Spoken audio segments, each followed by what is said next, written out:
A grabar. Muchas gracias a todos por venir. Es un placer enorme estar acá hoy y este coloquio tiene un motivo distintivo, que es la celebración del 60º aniversario del Departamento de Matemáticas del CIMBESTAB, el cual estoy muy agradecido de poder organizar. Y hoy tenemos con nosotros a Federico Rodríguez Hertz, y hoy nos va a hablar de conjugación diferenciable y rigidez en sistemas dinámicos. Federico, muchísimas gracias por haber aceptado la invitación del departamento. Es un gusto enorme tenerte acá con nosotros. Muchas gracias. Es todo tuyo. Ok, muchas gracias a vos por la invitación y a todos ustedes por estar acá. Es realmente un honor para mí poder participar de este coloquio. Ok, vamos a empezar con la matemática. O sea, el título es Conjugación diferencial y rigidez en sistemas dinámicos, como dijo Juan Manuel. Y mi idea es dar un paneo de cosas que yo hago con sistemas dinámicos que tienen que ver con rigidez. Voy a intentar plantear el problema de manera bastante general, pero bueno, eventualmente me pondré en casos particulares donde uno puede responder alguna cosa. Entonces, antes que nada, digamos que uno considera N una variedad compacta, sin borde, y uno ve este espacio del disomorfismo CR, que son dígitos CR, y tiene una estructura de grupo, y uno realmente va a estudiar esa estructura de grupo. Y cuando uno ve eso como estructura de grupo, hay dos problemas básicos que aparecen cuando uno está en un grupo en general, que es cómo son las clases de conjugación de los elementos en ese grupo. O sea, uno conjuga elementos, acá la operación de la composición, conjuga elementos haciendo esto, eso es una clase de equivalencia, y entonces uno puede intentar entender cómo son esas clases de equivalencia y cómo sería el espacio cociente por esa equivalencia, si eso se pudiera. Y el otro tipo de problema que uno le interesaría estudiar es cuando tengo un grupo abstracto, o un grupo en particular que uno quiere estudiar, y si uno lo puede inyectar de alguna manera en este grupo. O sea, si eso se puede, o si hay obstrucciones, o qué tipo de cosas se pueden hacer. Estos son los dos problemas típicos que uno estudia. En este caso hay ejemplos donde uno lo puede hacer de manera muy sencilla. Si gamma es los enteros o gamma son los reales, estos son iteración de funciones y estos son flujos. Y ahí es donde realmente la dinámica empieza a aparecer. Pero casos más interesantes es cuando uno tiene z cuadrado, o sea, puedo tener dos personas conmutando. Sí, eso se puede, porque una vez que uno tengo un flujo, puedo meter un z cuadrado. Después los problemas se empiezan a complicar, si es que es posible tener un z cuadrado sin que esté adentro de un flujo. Eso ya es un poco más difícil. Y muchísimo más difícil es si tengo, por ejemplo, gamma SLNZ, donde n, bueno, n es, digamos, mayor o igual que 2, pero el caso más interesante, de hecho, es n mayor o igual que 3. Ahí ya los problemas de rigidez empiezan a aparecer más importantemente y no es fácil que un SLNZ entre en los disomorfismos. Y acá esto, o sea, esto lo pongo significando un poco inyectivamente, o aunque sea que sea tan efectivamente como pueda, porque no quiero colapsar toda la identidad, entonces realmente no estoy metiendo el grupo gamma dentro de los isomorfismos. O sea, estos son tipos de problemas a estudiar acá, por un lado, pero ahora voy a discutir un poco este otro tipo de problema que va a estar muy relacionado con ese otro.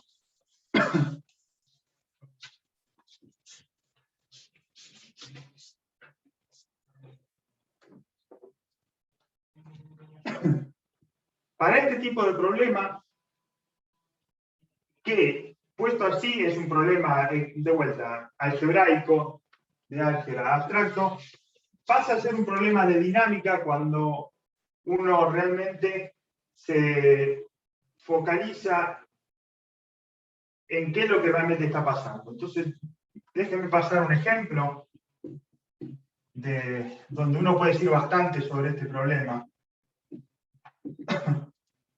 Y ahí tal vez quede un poco más claro. Vamos, M es el círculo, que lo podemos ver como los reales cosentados por los enteros. Tenemos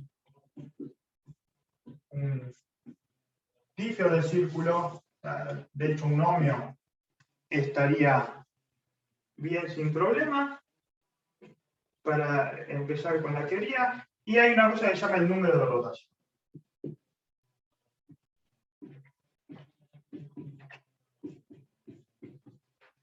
El rho de F es producido por Poincaré. Y el número de rotación se define, de hecho, como el límite cuando n tiende a infinito de Fn de x, con un tilde acá, menos x dividido n, donde F tilde de RR es un levantamiento de esta F. F tilde n significa compongo F tilde con Fn veces. Y lo que uno está midiendo esencialmente es, tomo un punto X, le aplico F de X y esto va a seguir y va a empezar a rotar alrededor del círculo de alguna manera y darle vueltas. Y es en promedio cuántas vueltas le estoy dando. Básicamente eso es el número. En el ejemplo más sencillo es, recordando de que pienso el círculo como esto, es lo que se llama la rotación de ángulo alfa de x, que es x más alfa módulo 1. Entonces, claramente el número de rotación va a ser alfa. Y este número, por supuesto, depende del levantado, está definido módulo la traslación por 1, porque depende de ese levantado, pero como una rotación en el círculo está únicamente determinada. Entonces, eso un poco, este número lo que está explicando es cómo es la combinatoria de las órbitas de F, de esa F, o sea, es cuánto está girando.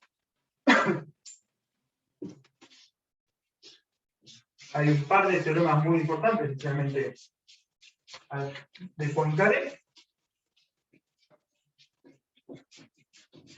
que dice lo siguiente.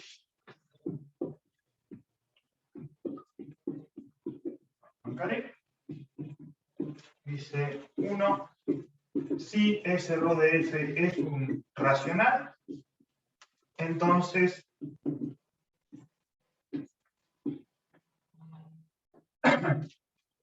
de hecho dice un poquito más, es un racional de la forma P sobre Q, entonces existe una órbita periódica, o sea, FQ de X es igual a X, y es un sí solo sí, pero no solo f de X es igual a X, sino que la manera de hacerlo es vía este P, o sea, tomo X, acá está f de X, y empiezo a iterarlo, y lo itero Q veces, y cuando lo iteré Q veces, le dio P vueltas al círculo. Y de ahí es donde viene el P dividido. Y es un sí, solo sí, porque si tengo ese punto periódico que le va dando P vueltas, entonces el número de rotación va a ser P dividido Q. Lo segundo es que si el número de rotación ahora, ponerle alfa, no es racional, entonces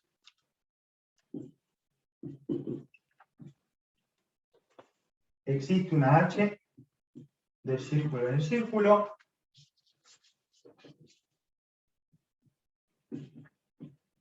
continua, monótona, tal que H compuesta con F es esa rotación compuesta H. O sea, esta ecuación acá es casi la ecuación de conjugación, aunque está mal lo que estoy escribiendo, me gusta intentar considerarlo de esta manera. Está diciendo que la clase de conjugación de F está determinada por este numerito, ρ de F. Ahora, esto no es totalmente correcto por dos motivos. El primer motivo es H podría no ser inyectiva. Entonces eso se va a arreglar en 2 segundos con un teorema debido a Denchois. Pero el segundo problema es que H podría no ser diferenciable. Y de hecho en la mayoría de los casos no va a ser diferenciable. Bueno, ¿qué significa la mayoría de los casos? Ya vamos a ver.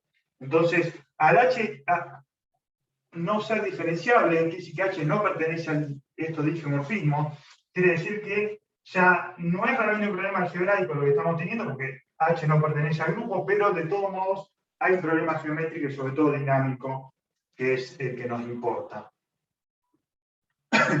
Y sabiendo que esa H, que es solo continua en principio, supongamos que es invertible, la pregunta viene en cómo garantizar que esa H pertenezca a este grupo y sea diferencial. O tan próximo como eso. Entonces, déjenme primero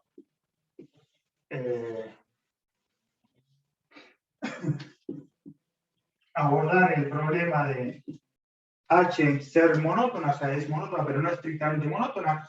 Denchois prueba que H es, de hecho, estrictamente monótona. Parece que sí. F está en los difios C2, o sea, si es al menos C2, de hecho dice C1 más variación acotada, o sea, derivada primera de variación acotada, pero C2 ciertamente implica eso. Entonces, if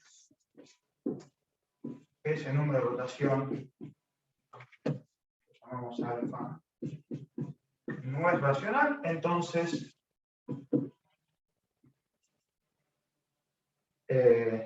bueno, que existe H, pero ahora es un ohmio, así que es estrictamente monótono.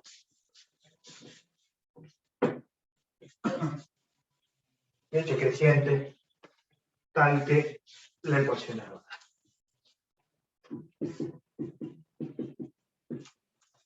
H compuesta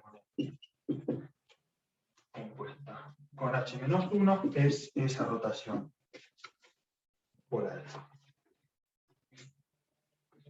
Entonces, el problema topológico de conjugación estaría determinado siempre que los números de rotación sean irracionales.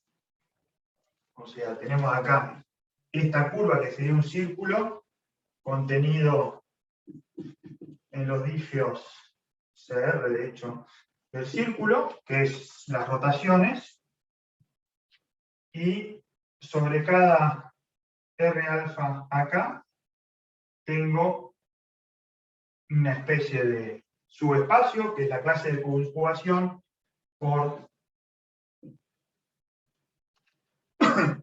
son todos los difios con número de rotación igual a alfa, suponiendo que es irracional, y bueno, este dibujo es muy benigno, o sea, supone que eso es realmente una variedad. Todo acá es de dimensión infinita, salvo esto que es una curva unidimensional, y esto sería algo de dimensión infinita. Y lo que nos interesaría ahora saber realmente es si esto es realmente una variedad de codimensión 1 en ese espacio de dimensión infinita. Y eso es lo que responden, bueno, hay muchos resultados. Lo primero que responden estos sería Kolmogorov, Arnold y Moser, después eventualmente Hanning y Sinai, y también Ornstein y Katznelson responden eso. Y lo importante es la propiedad diofantina sobre alfa. Entonces, déjenme poner una definición. Alfa es diofantino si para todo racional, si existe un tau positivo y una constante positiva, tal que para todo P sobre Q racional, cuando yo intento aproximar ese alfa por ese racional, no lo puedo hacer más rápido que ese denominador C dividido Q a la Oye, base. una Sí. pregunta. ¿Puedo preguntar algo? Ahorita que mencionas esto, hay algo que me está dando vueltas en la cabeza. Ajá. ¿Qué pasa si el irracional es el número de oro? O sea, es el más difícil de aproximar por racionales. Exacto. Ahí tau es igual a 2. Ah, Exactamente. ah, Es un caso rarísimo, ajá. porque de hecho, bueno, tener tipo constante que se dice que es tau igual a 2, es un conjunto de medida 0, mientras que para tau mayor que 2 tiene medida total, pero aún así son casos muy importantes. Ok. Son, están muy relacionados con, ya que lo nombras, porque de hecho parte de las demostraciones más potentes de lo que voy a decir a seguir, que me olvidé nombrar a Germán y Voss, que por supuesto son los grandes campeones de esto, pasa por el mapa de Gauss. Es otro sistema dinámico, pero que está Ajá. como escondido detrás de todo lo que estoy diciendo acá. El mapa de Gauss es, de hecho, básicamente debido a Gauss, por eso se llama mapa de Gauss. En realidad no está definido en cero, pero es del intervalo al intervalo, y es g de x es 1 dividido de x menos la parte entera de 1 dividido de x. Ok. Entonces, este mapa lo que hace es, te genera la expansión fraccionaria del número. O sea, un número lo puedo escribir como un 1 más un K1 dividido 1 más K2 dividido, y ahí sigo. Y esa sucesión, que de hecho más que K1 son A1, A2 dividido 1 más, y sigo. O sea, esa expansión de hecho está escribiendo, es al revés, es A1 más A2. 1 sobre A2 más 1 sobre A3 más, ahora sí, ¿listo? Esa expansión está determinada por esto, o sea, esos A1, A2, A3 que son enteros son esas partes enteras que aparecen acá, básicamente. Y entonces, cuando yo corto esto a un momento indicado, eso me da lo que se llama Pn sobre Qn, y Pn dividido Qn serían las mejores aproximaciones posibles al número, en donde voy a obtener el mejor o el peor tau que puede llegar a existir. Ahora, ¿cómo es el dibujo? Acá, porque ese es realmente muy importante esto. El mapa de Gauss es así, entre 0 y entre un medio y 1, hace así, como la función 1 sobre x, pero trasladada, y después entre un tercio y un medio hace de vuelta una hipérbola, y entre un cuarto y un tercio hace de vuelta una hipérbola, y así en cada 1 sobre n más 1, hace una hipérbola ahí para arriba. O sea, tiene infinitas ramas donde va subiendo. Entonces, cuando uno toma el x, toma g de x, toma g cuadrado de x, y sigue. Tipo constante, o sea, con tau igual a 2, significa que no aproximo nunca a 0. O sea, que esta sucesión está siempre alejada de 0. O sea, ejemplo de eso son lo que llaman las órbitas periódicas por G, que las hay puntos fijos que cruzan. O sea, todos estos son puntos fijos, que son soluciones de polinomios cuadráticos, y las órbitas periódicas también son soluciones de polinomios cuadráticos, que son los ejemplos más sencillos de tau igual a 2, como el número de oro, que justamente es solución de cuadrático, de hecho es este punto fijo que está acá, si no me acuerdo mal, que es e cuadrado menos x menos 1 igual a 0, capaz que le estoy errando más, pero creo que es eso.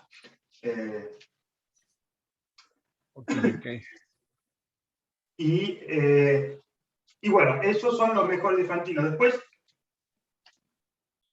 tener un tau acá lo que está controlando es con qué velocidad me puedo aproximar a 0. Acá. Y eso, de hecho, está relacionado, ya que estamos en esto de dinámica y la pregunta surgió, espero no estarme yendo demasiado por la rama, pero creo que es muy rico e interesante, así que vale la pena nombrarlo. Este mapa de Gauss, de hecho, lo que está codificando es otra dinámica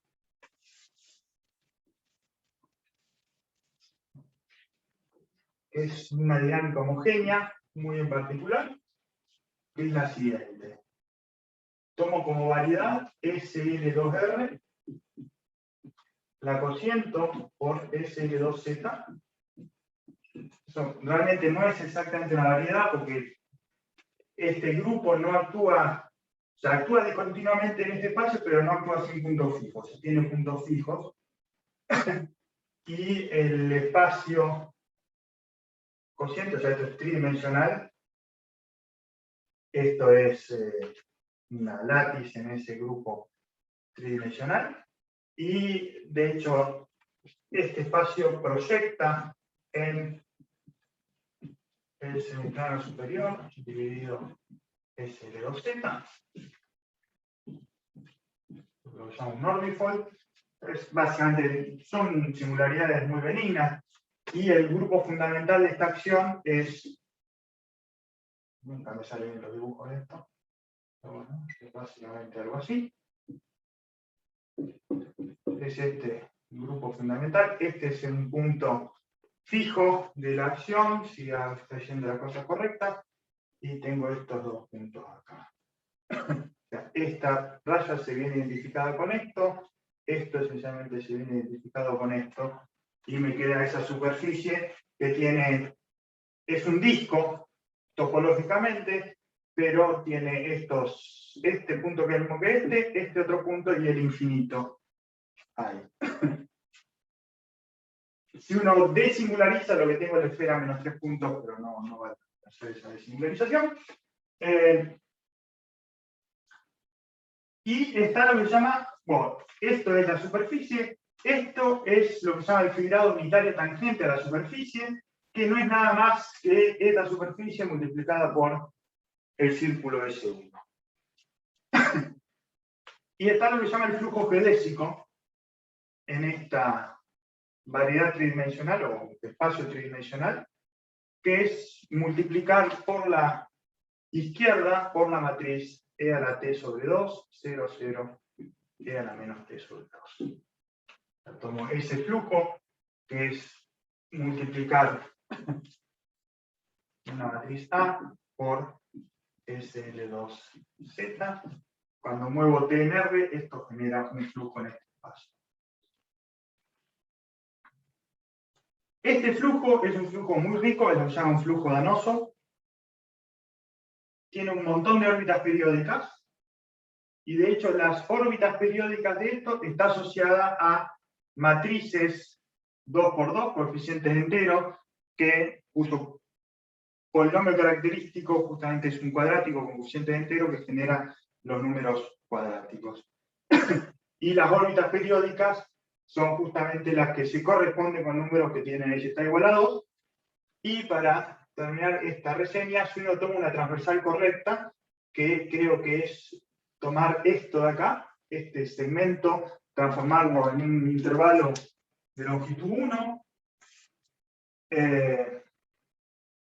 este flujo se transforma vía tomar mapa de primer retorno y alguna que otra reducción en este mapa de Gauss.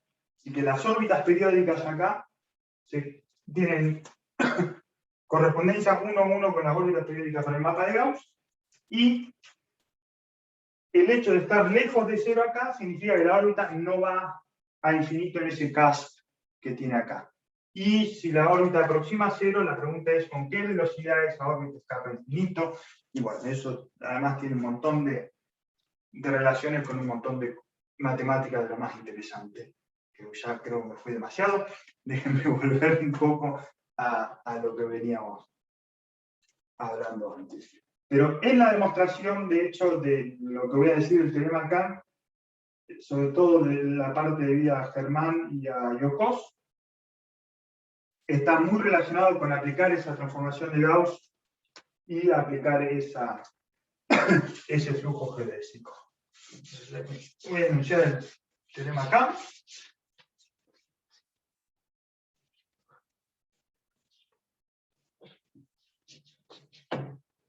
Dice que el teorema es Kolmogorov, de hecho es Arnold y Moser sobre todo. Kolmogorov enunció un teorema más importante que este todavía, pero bueno, Kolmogorov, Arnold y Moser.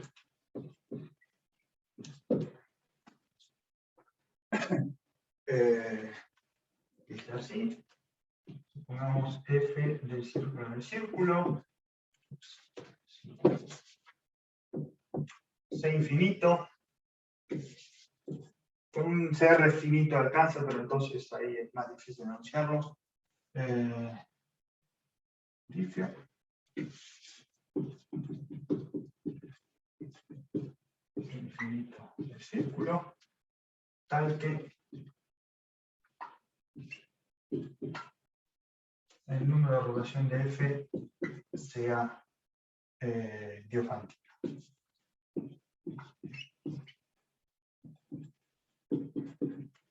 Entonces,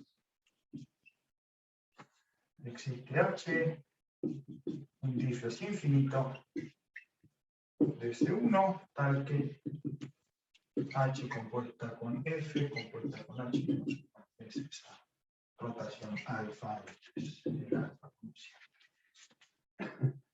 Tenemos número de rotación.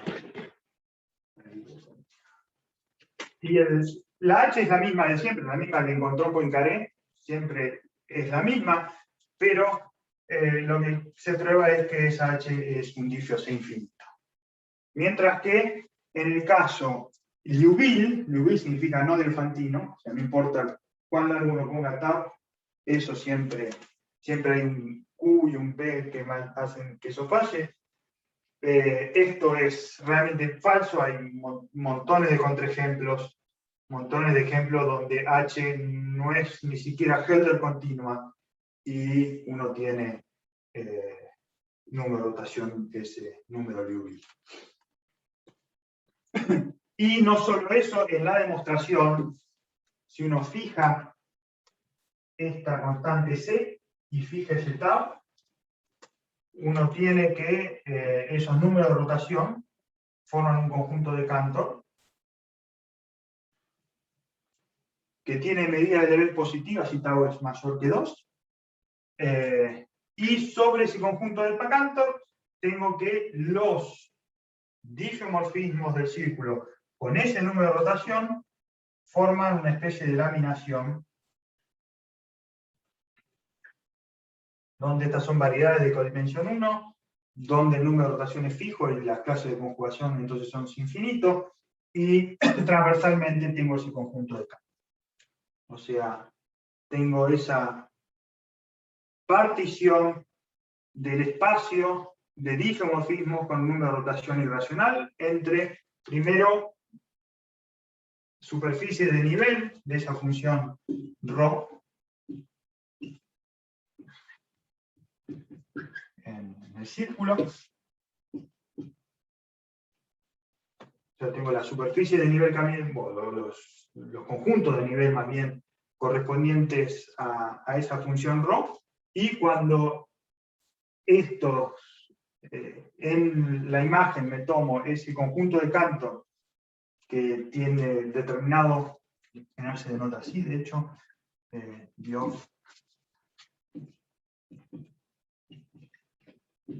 Z, cuando tomo ese subconjunto de círculo, tengo esa buena laminación de este espacio por los conjuntos de nivel, que ahora son realmente superficie de nivel, porque son variedades de codimensión en ese espacio. O sea, para decir esto último no alcanza con este teorema, uno tiene que usar los teoremas de Germán y Yocos.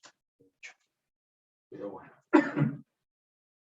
Después hay mucha teoría por detrás, el caso analítico, o si acá tengo diferenciabilidad finita, cuán diferenciable es la H y dónde están los límites. Parte de la gracia es que cuando tau es igual a 2, entonces acá puedo poner esencialmente 2 más epsilon, y aún así uno tiene, por supuesto, entonces la H solo va a ser C1. Eso, cuando tau es igual a 2. En el caso de pero uno tiene mucho más libertad de acción. Pero en diferenciabilidad infinita siempre hay una pérdida de diferenciabilidad, o sea, de vuelta, no son problemas netamente algebraicos, realmente es un problema dinámico, porque la clase de conjugación que uno está estudiando no está conjugando en el mismo grupo, está cambiando el grupo acá. Entonces, eso es el primer tipo de approach, y estos son lo que acabo de describir, todos estos dicios del círculo son lo que se llaman dinámicas elípticas, porque uno simplemente se mantiene rotando en el círculo.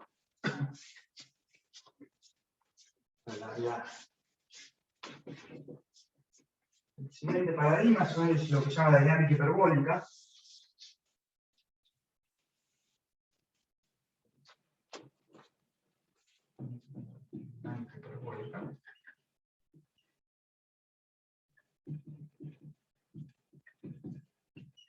De hecho, el mapa de Gauss es un ejemplo de dinámica hiperbólica, este es un ejemplo de dinámica hiperbólica, pero voy a dar un ejemplo bastante concreto similar a estas rotaciones del círculo.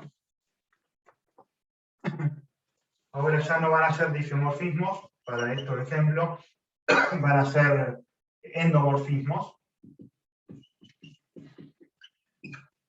CR del círculo.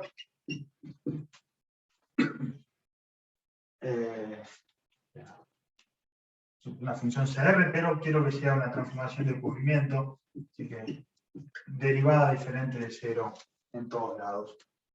Y el ejemplo más sencillo es lo que se llama la transformación lineal. El círculo al círculo. L de x es d por x módulo 1. Y para que sea hiperbólica e interesante, quiero que el valor absoluto de d sea mayor o igual que 2, porque para d igual a 1 tengo la identidad, para d menos 1 es el flip, así que no hay mucho interés. Y esto es Si abro el círculo por 0, esta es cómo se ve esa transformación. O sea, esto realmente no es una discontinuidad porque en el círculo estos dos puntos están identificados.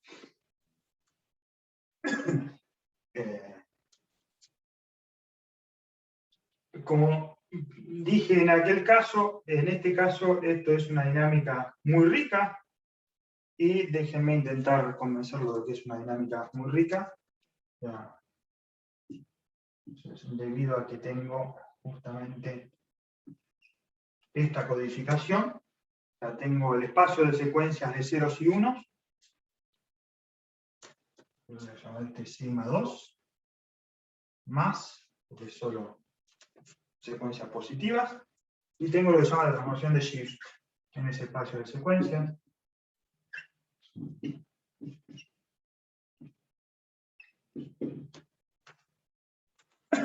Y este es el Shift, o sea, sigma de la secuencia xn es la secuencia que está Shift para allá. O sea, me olvido del primer elemento, como el shift en L2, por eso lo he dicho en shift de esta transformación es muy fácil de producir órbitas que hagan lo que uno quiere. Por ejemplo, órbitas periódicas, simplemente tomo secuencias periódicas, lo que se llama órbitas densas, simplemente necesito poner un string de ceros y unos, o una secuencia de ceros y unos que contenga todo posible secuencia finita, y eso es simplemente una enumeración, y hay para todos los gustos. Están, si quieren, a quien le gusta Borges, básicamente eso es lo que hace Borges en esto de la biblioteca de Babel. Están todos los libros escritos ahí con ceros y unos. Y bueno, y esta dinámica hace exactamente lo mismo que eso, porque si yo pongo el símbolo 0 acá, el símbolo 1 acá, entonces tomo una secuencia cualquiera de ceros y 1, yo encuentro un punto acá que está en donde dice el primer elemento, 0, 1, cuando lo itero va a ir a donde dice el segundo, y así por delante. Y de hecho, eso no es otra cosa que la expansión binaria del punto X. O sea, si yo tengo el punto X siendo suma de xn sobre 2 a la n mayor o igual que 1, eso me da un punto acá, cuya expansión binaria es exactamente esa, y que la combinatoria de la órbita acá, cuando yo la itero, es lo mismo que hace el shift. O sea, porque justamente esto es multiplicar por 2, que es hacer el shift en esto. Esa transformación, esa conjugación de hecho, H, que va de ese espacio de secuencias en el intervalo 0,1, no puede ser un homeomorfismo porque este espacio es totalmente desconexo y esto es el intervalo 0,1, o bueno, es el círculo.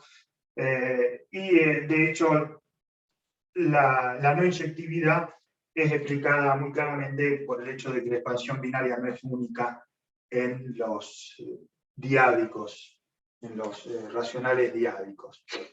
Lo que eventualmente termina en 0 y lo que eventualmente termina en 1 van colapsados al mismo lugar. Pero bueno, entonces esta es así una dinámica muy rica, y lo de hiperbolicidad viene porque justamente este de expande, así que de hecho se llama expansora esta. Uno cuando piensa en hiperbolicidad en general piensa que hay otra dirección que contrae, pero bueno, o sea, en este caso existe una dirección que contrae, pero no creo que la vaya a discutir ahora. De todos modos, hay claramente una dirección que expande, y de ahí es donde se produce la hiperbolicidad. Ahora bien, ¿qué pasa cuando tomo una perturbación de este multiplicación por 2? De hecho, mi dibujo es básicamente una perturbación, porque las líneas no son rectas, pero digamos que tomo una transformación f, que Este punto debería ser el mismo que este. No está demasiado vertical, pero bueno. Esa transformación F del círculo en el círculo de grado 2, que es una perturbación, C1. O sea, básicamente lo que me importa es que la derivada sea mayor que 1 en todo. Es un poquito más que estas transformaciones solo de cubrimiento. Quiero realmente que la derivada sea estrictamente mayor que 1, y por eso que expande en todo punto la longitud. Y tiene grado 2. Bueno, no es trivial, pero es muy similar a lo que hizo Poincaré hace más de 100 años, con el número de rotación. Acá la combinatoria va a determinar un homeomorfismo. O sea, si yo tomo un punto acá, cualquiera X, me fijo con los iterados de X, tengo este, lo hice que 0 vaya a 0 porque solo por conveniencia en realidad, es el punto fijo. Este punto es importante porque es la preimagen del punto fijo.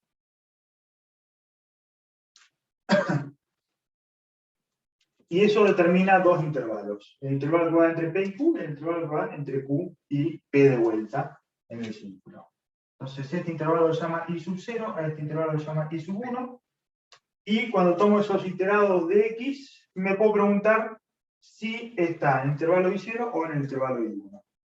Y prácticamente no tengo problema de contradicción, porque si el personaje toca Q, entonces en el siguiente iterado toca P y ahí se muere porque P es un punto fijo, no lo sigo iterando. Si X nunca cae en Q, entonces no hay problema de decir realmente está entre 0 y 1. Y cuando me fijo esa codificación, esa secuencia, me busco el punto correspondiente acá, defino ese como h de x, y eso ahora sí define un buen homeomorfismo, porque la no unicidad de la codificación binaria viene siendo la misma que pasa acá, va a ser la misma que esté pasando acá. Así que eso termina haciendo un homeomorfismo y tengo ese h del círculo en el círculo, que hace que h compuesta con h menos 1 sea esa transformación por 2.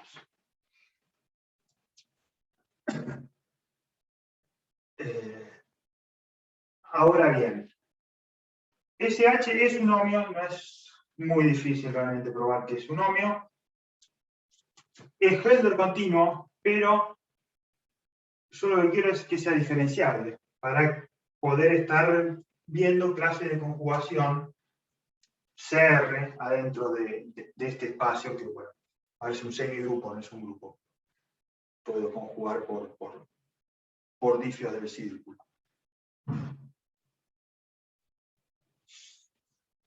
Vamos a intentar analizar esa pregunta.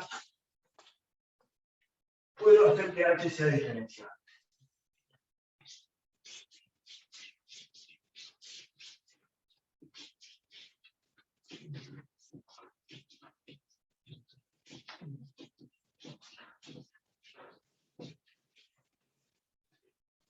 Tengo obstrucciones.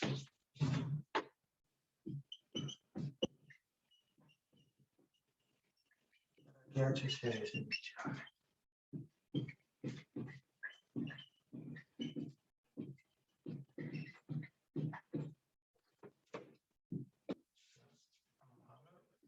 Esta ecuación voy a escribir así por ahora.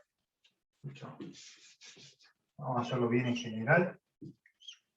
Tengo esta ecuación de conjugación. Como H va, déjenme poner todo bien en general, aunque más me importa el círculo en este momento. H de MNM, F y G también van de MNM. Las tres transformaciones van.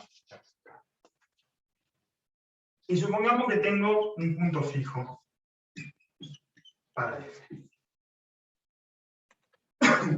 Entonces, lo primero que observamos es que H de F de P es igual a G de H de P.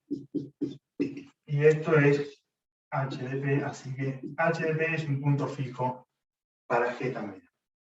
A punto fijo tienen que ir a punto fijo por una conjugación, lo cual es natural porque conjugación significa que lo que sea que esté pasando acá tiene que estar pasando allá.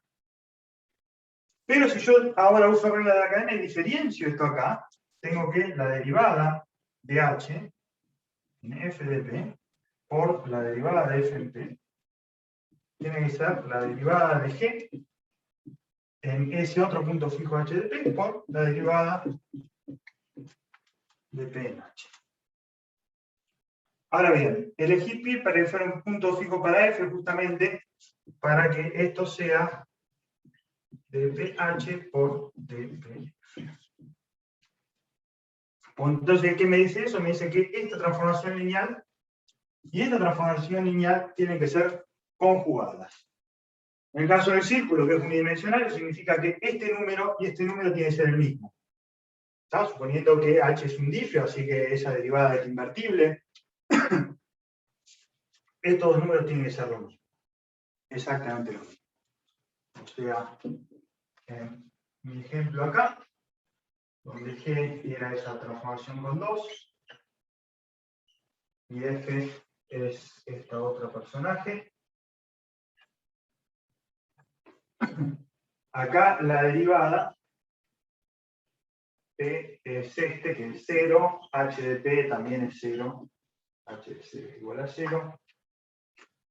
G' en 0 es 2, porque es multiplicación por 2, mientras que acá necesito, para que haya una convolución diferenciable, que f' de S0 sea 2. Es la única forma que puede ser diferenciable de la convolución. Si no, no lo va a hacer.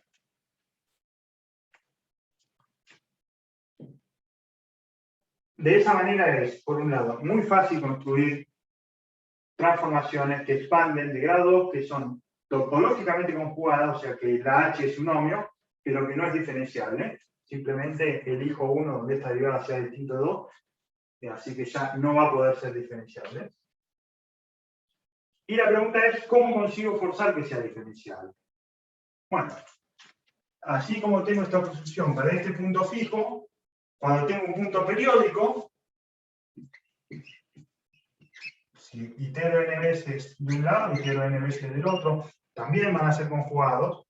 Así que si tengo fn de un x0 es x0, se llama un punto periódico del periodo n, la misma va a pasar, pero ahora en el periodo. O sea, cuando me fijo al periodo, a la derivada del periodo, van a tener que ser conjugados.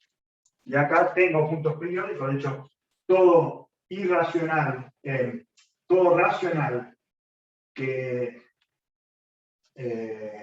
o sea, tomo P sobre Q y Q es coprimo con 2, o sea, Q es impar.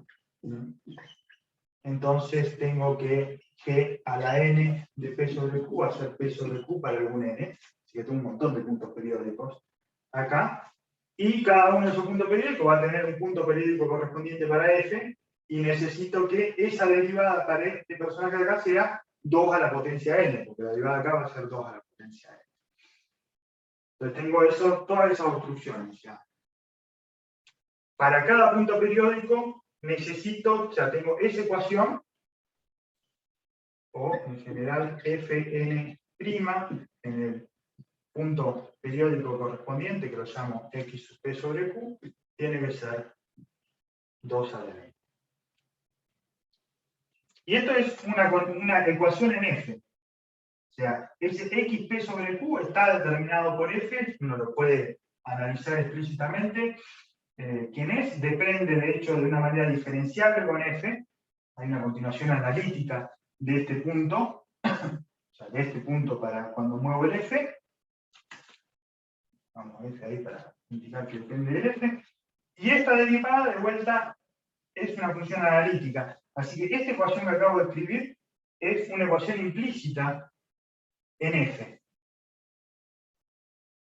O sea, si yo tomo el espacio de endomorfismos del círculo, R mayor o igual que 2, pero básicamente pongo por infinito, el grado 2, el 2 de abajo es porque lo quiero de grado 2, eso lo mando a los reales. Para cada uno de esta combinatoria peso tengo una función diferenciable de acá en R, que si yo quiero forzar a que sea 2 a la n, me define una ecuación, que el teorema de la función implícita me dice que si la derivada correspondiente es no cero, esto me define una variedad de codimensión 1, sin ningún problema. Quiere decir que para cada punto tengo una variedad de codimensión 1 que es el conjunto de obstrucciones para ese punto periódico. Ahora intersecto toda esa variedad de codimensión 1, todas esas condiciones, tengo una variedad de codimensión infinita, y en esa variedad de codimensión infinita, en el espacio del endomorfismo, obtenemos que todas las obstrucciones se satisfacen. O sea, puedo asumir que la derivada en todos los puntos periódicos es 2 a la n, como necesitaba. Ahora la pregunta es si con eso alcanza. Y la respuesta es sí, con eso alcanza.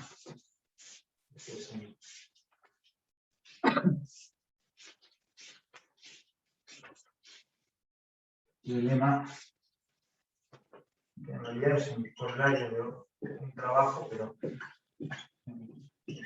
de la llave, Marco y Morillón.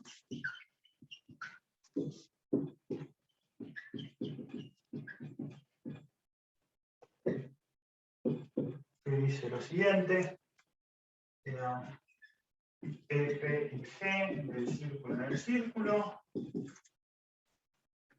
F' mayor que 1, G' mayor que 1, el grado de F igual al grado de G. Entonces, primero está la parte topológica, que en realidad es de Schub, la parte topológica, que es el equivalente a Poincaré. Existe un H de círculo en el círculo, tal que H compuesta con F es G compuesta H. H es un ohmio. Y 2, en este caso sí es 2, 3. Si Fn' de P es Gn' de H de P, siempre que Fn de P sea P, entonces H es ser. Y acá F quiero que sea ser. Y R necesito que sea mayor, igual que 2. De hecho, ahí es verdad mismo que R sea entero. Cuando R no es un entero, la demostración es más fácil. Cuando R es un entero, la demostración fácil solo da que es R menos 1 más Lipschitz, pero sigue siendo verdad para entero que uno recobra el mismísimo R. Un poquito de tiempo. Bueno, esto es la teoría básica. La pregunta, de hecho, es qué pasa en dimensiones mayores. ¿Qué se puede hacer en dimensiones mayores? Y en dimensiones mayores hay varios resultados, pero hay más preguntas que resultados.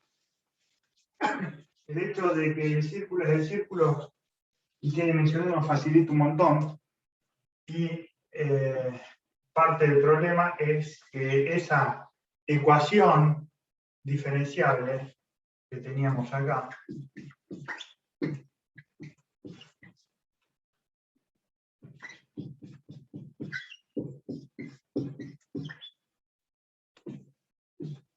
esa equivalencia entre estas dos transformaciones lineales, para el caso unidimensional es muy sencilla de entender, que es igualdad. En el caso de matrices de orden superior, o sea, en GLNR, esta equivalencia empieza a ser mucho más complicada. Son difíciles de entender. La partición por clase de equivalencia es una partición de entrada muy complicada. Entendida, son superficies algebraicas o validades algebraicas, hay puntos con singularidades, hay cosas, pero bueno, Jordan de hecho determina todo, pero sigue siendo una partición complicada. Entonces, cuando uno fuerza A, muevo la F, muevo la G y quiero que esto sea satisfecho, se pone bastante más complicado de resolver.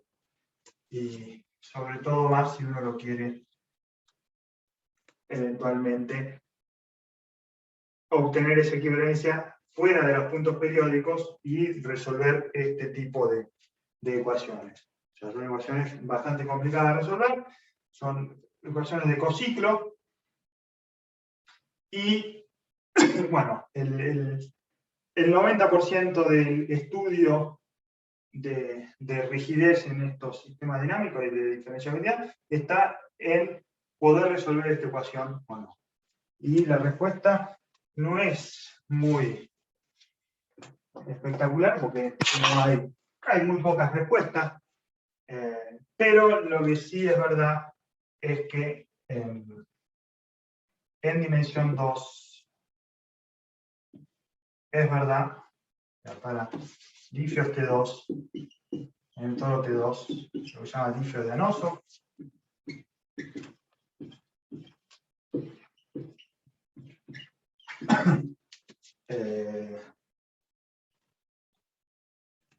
que eso significa, ahora son difeomorfismos, es dimensión 2, y ahora sí lo que uno necesita es hiperbolicidad, así que necesita que el espacio tangente se componga en la suma directa de una dirección que va a ser expandida y otra dirección que va a ser contraída por la F.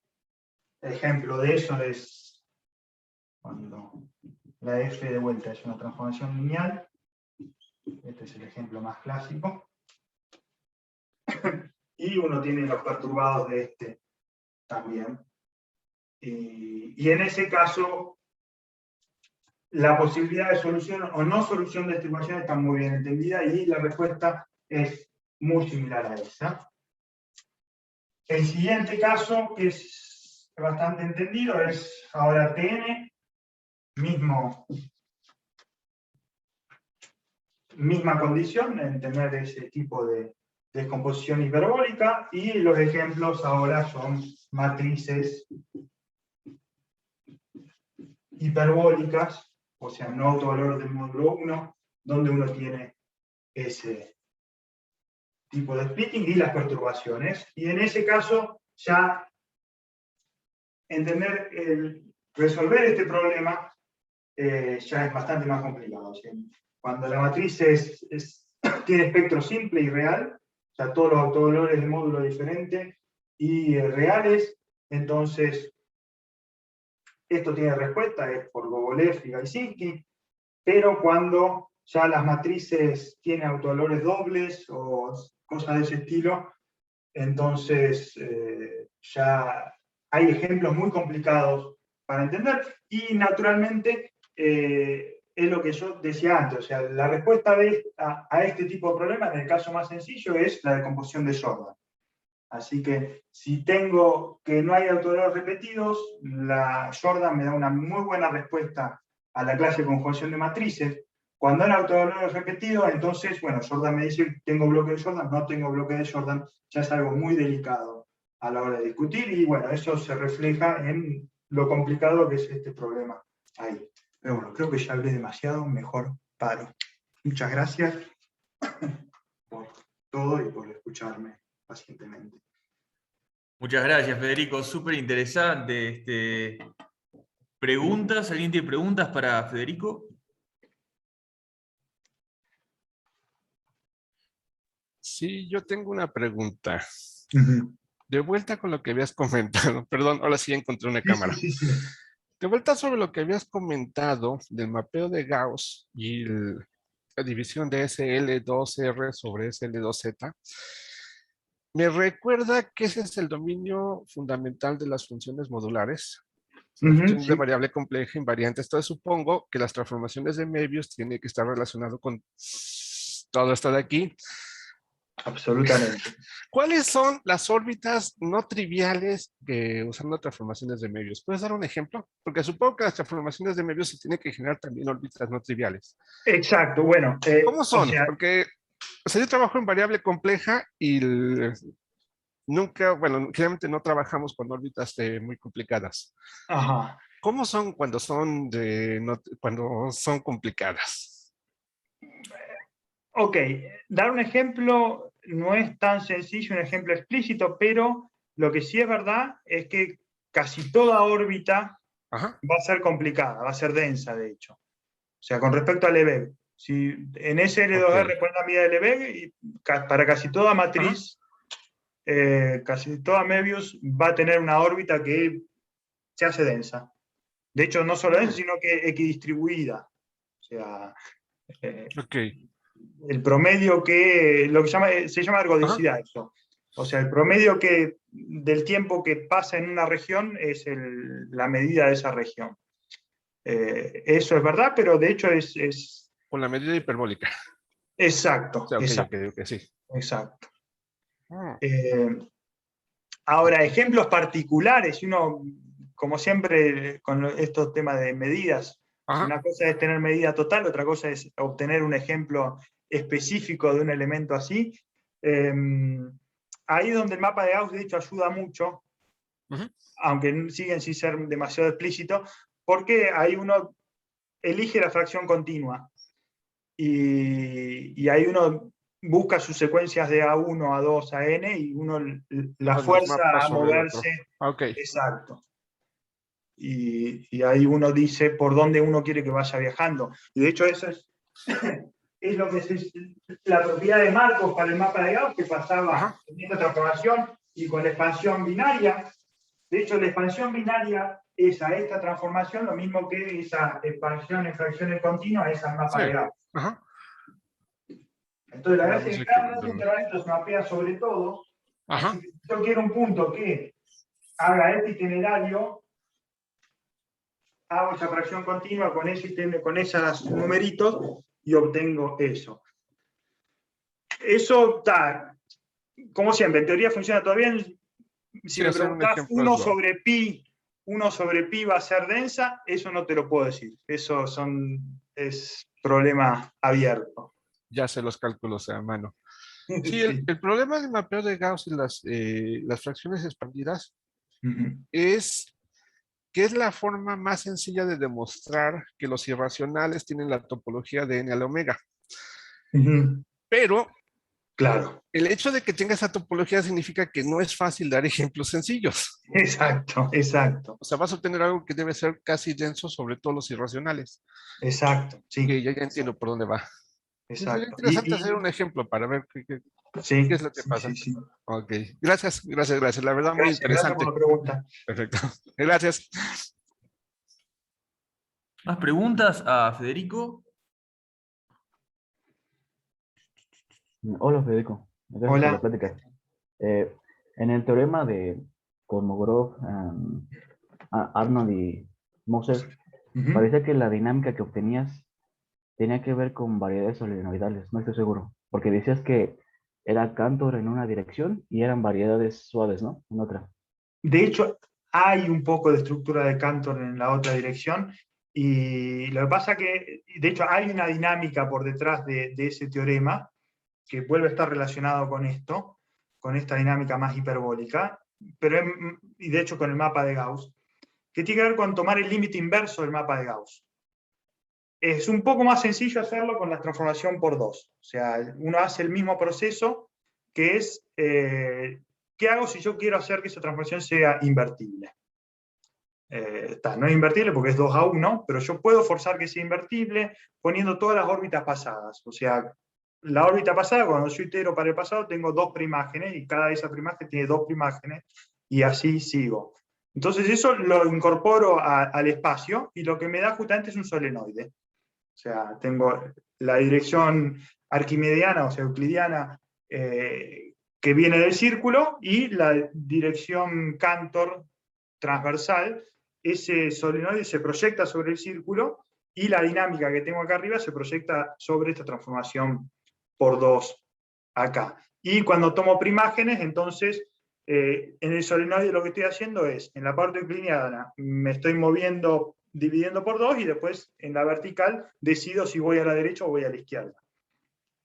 Y eso es la versión euclidiana. Lo mismo pasa con la transformación de Gauss. Yo puedo hacer lo que es el límite inverso de esa transformación de Gauss y transformarlo en algo invertible, y esos conjuntos de Cantor, de hecho, aparecen cuando yo le obligo a las órbitas a no acercarse a cero. Entonces, ahí ese n a la omega, de hecho, tengo otro n a la omega que es para el pasado, pero al no forzarle que se acerquen a cero, pasa a ser un conjunto de Cantor. En vez de los irracionales que están todos apelotonados, se vuelve Cantor.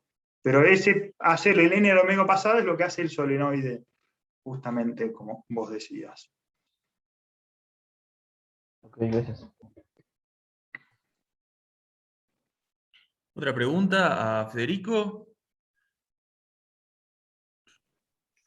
Bueno, si alguien no se anima, tengo otra pregunta.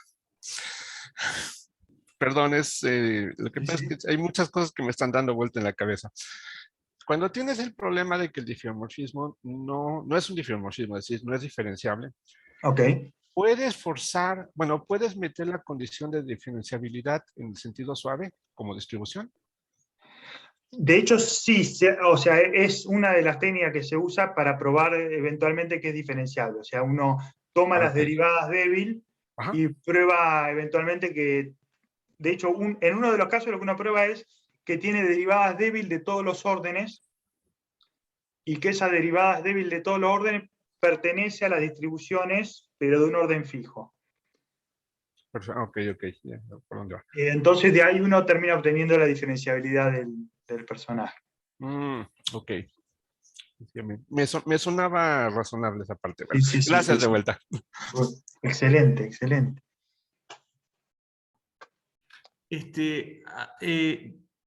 ¿Tú obtuviste resultados en SL3? Sí, de hecho, nosotros una de las cosas que hacemos es cuando ahora en vez de hacer actuar solo un Z, hacemos actuar SL3Z, probamos que tiene que ser diferenciablemente conjugado a la acción usual de SL3Z en el toro T3, digamos. De hecho, en general en SLN, en el toro TN, sí, o sea, hay dos resultados. Uno es el resultado de David Fisher, Aaron Brown y Sebastián Hurtado sobre la conjetura de Zimmer, que prueba que si tengo SLNZ actuando en dimensión n-1, de hecho n-2 o inferior, tiene que actuar trivialmente. Y la otra es cuando tomo SLNZ actuando en SL en dimensión n-1.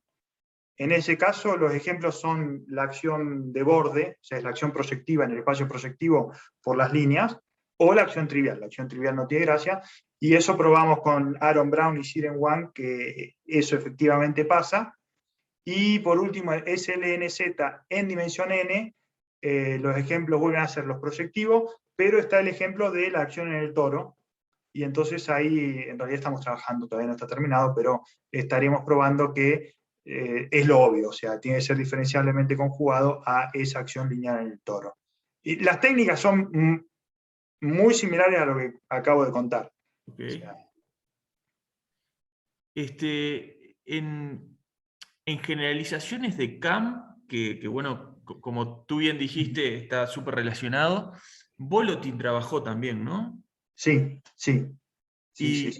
Y bueno, él atacó el problema de las órbitas homoclínicas. Exacto, exacto, que también se puede atacar usando teorema CAM, exactamente. Y tú aquí has atacado el problema de órbitas homoclínicas en tu contexto, cosas así. De hecho, uno de los resultados que tenemos, que es solo con Katoc, para acciones de z cuadrado, así que, o sea, la gracia de SLNZ, n es mayor o igual que 3 porque te entra un z cuadrado adentro. O sea, por eso ahí es donde empieza la magia. Cuando tenés dos personajes que conmutan. Entonces, lo que hacemos con Katoc justamente es, suponiendo que tenés un z cuadrado, digamos, en dimensión 3, bajo ciertas hipótesis, hay una órbita homoclínica y el tema es que desde esa órbita homoclínica reconstruís la estructura algebraica de ese toro T3 que va a existir eventualmente, y tu sistema se va a ver como un toro y lineal en ese toro. Esa estructura algebraica viene de esa órbita homoclínica que existe. O sea, esa intersección entre estables e inestables. Si lo pensás en el toro T2, por ejemplo, vamos a hacer un pequeño dibujito. Ya. Si tomo esta matriz, levanto toda R2, o sea, tengo el dominio fundamental acá, del toro T2, este es 0, esta es la dirección estable. ¿Qué es una intersección homoclínica? Es, en el toro, esta, que digamos es la que contrae, esta es la que expande, esta viene e intersecta de vuelta acá. Pero en el R2 eso es lo mismo que traslado y me fijo en esta intersección. Y de hecho ahora me tomo todas las translaciones y me fijo en todas las intersecciones.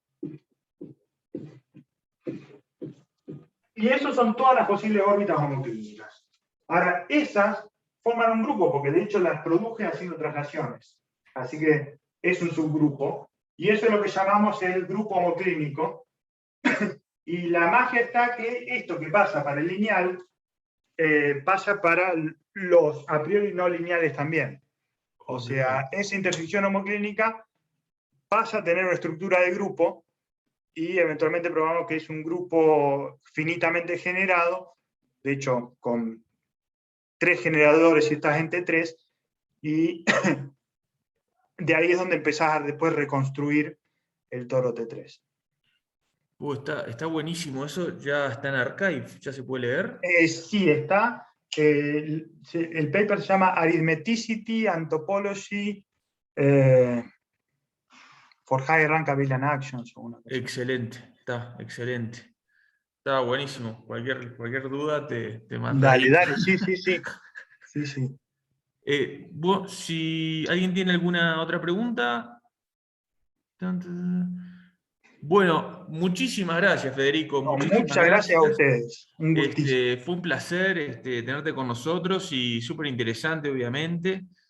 Y bueno, espero que te haya gustado y estás... Sí, a mí me encantó. Estás siempre invitado a México. Ojalá ni bien regularicemos la situación y volvamos a régimen presencial, te des una vuelta por acá. Seguro. Así que bueno, súper invitado. Dale. Un abrazo grande. Abrazo, un gustazo de verte.